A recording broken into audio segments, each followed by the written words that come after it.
You're fired. That's what Apple has said to its Maps manager. We'll tell you about that and more right here, right now on the News Hub. Good morning and welcome. I'm Simon Constall. To tell us all about this Apple firing, we've got Arik Hesseldahl of All Things Digital.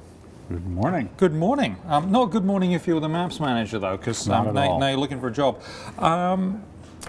This was reported by your colleague John Pachowski. Yep. For All Things Digital. Yep. Great scoop. Yep.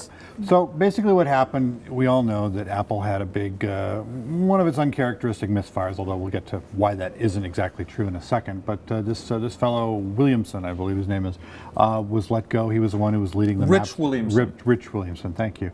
Was let go by the new head of iOS, Eddie Q. And that's his LinkedIn page. Yeah, exactly. And so needs updating, actually, doesn't it? Yeah, I think so. Someone clearly had to take the fall for this. This was a part of the iOS product and part of the experience. It just didn't work. Maps didn't actually reflect what was on the ground. Exactly. Not even close. So yeah. I think, as maps go, they weren't very good. Exactly, and so prior to this, Apple had relied upon a product that was derived from Google Maps, which is a much stronger. And what Apple is basically finding here is that building maps is hard. There are really only 3 good supplies of solid mapping data in the world. One of them is TeleAtlas, that's owned by TomTom. One of them is a company that used to be called Navtech, that's owned by Nokia, and Google itself. And Apple has been scooping up a handful of advanced mapping startups, but clearly they didn't have a lot of the meat and potatoes basic mapping data that you have to have. Mapping is hard. That's why they employ cartographers. Now there was. Let's talk about other missteps. When the iPhone came out in this square version, yes. This thin version, the antennae which is wrapped around it caused a number of problems, didn't it? Yeah. What would happen is this is called the death grip, the iPhone death grip. This is when your hand would touch at the joints where the different parts of the antenna would join, and it would cause electrical disruptions and such. You would have what's technically called attenuation difficulties. Your call would drop. And of course, and so Steve Jobs was famous for answering to somebody in an early email just as the thing was beginning to happen. So hold it different. You know, but well, yeah. I mean, I think I joked on Digits one day, like you have to hold like this, but I mean, you don't if you have one of these covers on it. Yeah.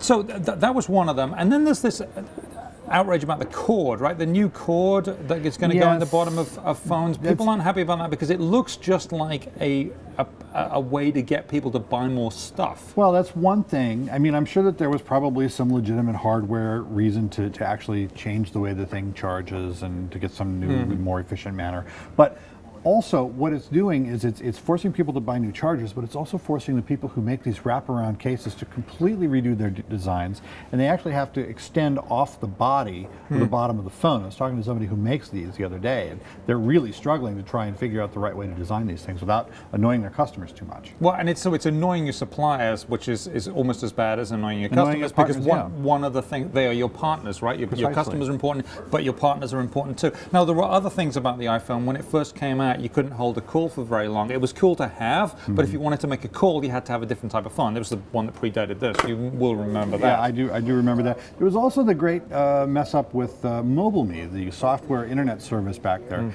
Steve Jobs famously called the team together after it basically failed to deliver, and he looked everyone in the eye who was responsible for building it and said, "This should work. Why can't this work? You should all hate each other for not building a product that works." That's the Apple. That was the Apple way under Steve Jobs. I don't know if it's any different under Tim Cook, and I don't know if anybody got fired after the MobileMe mess up, but somebody certainly did after the Maps. But here's the thing, though. Here's what is absolutely amazing about Apple is that yes, they have these stumbles, but they soldier on. They just barrel through. They make the products better eventually, and then they work. And that, in some ways, is a testament to their doggedness, isn't it? Apple learns from its mistakes. It has the resources and the wherewithal and the power and the simple will to get in and fix the product and make it incrementally better over time. But at the other time, the customers are incredibly forgiving. The hardware experience and the software experience is fundamentally still good. If these are marginal features, you know, okay, Maps maybe not marginal, but these are marginal features that some people may not even care about. They care more about the overall experience, and Apple still is the king of that. They are very good. Well, thank you very much for coming in. Arik Hesseldahl of All Things Digital coming in at the crack of dawn for us, for you. How about that?